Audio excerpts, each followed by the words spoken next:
ako, bebe ko, bumili na nga pala ako ng school. So, ayun, kalat-kalat ang aking bags. Congrats, anak. Nakalabas na. Samahan niyo kung lagay ang mga school supplies. The first is, ay, wag muna. Wala muna tayo dito.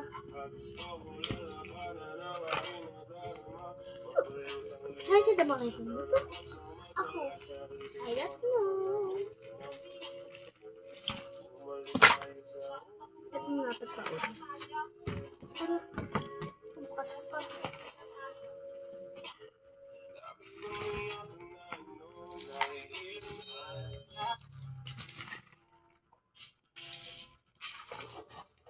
Ibilis ng oras sa kayo dito. Kailangan dito. Wait lang.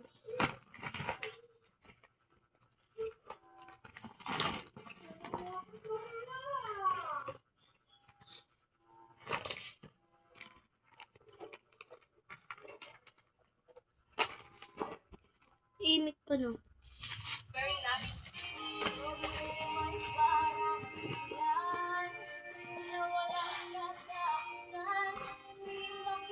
Yun, ganun lang. Tapos yung bag naman. Wait lang. Yung isa naman.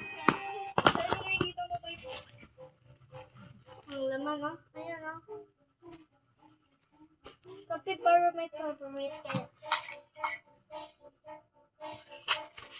3, 2, and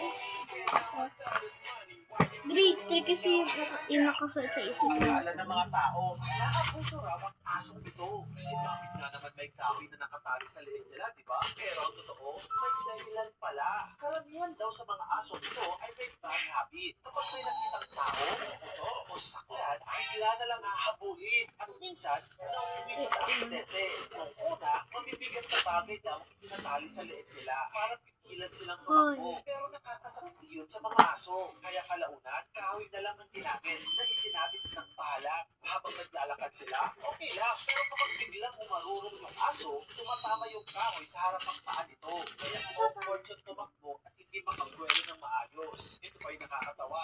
May ibang magpalinong aso raw na natutong hawakan yung kahoy gamit ang bibig nila. Nakakatakbo sila. Pero hindi sila makapakagat at ayon sa mga owners, kapag tumagal, nawawala raw ang habit ng aso Yun ng lang. habon.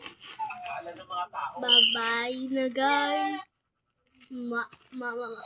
Bye-bye. Yun lang. So, kung nakakalam ko mag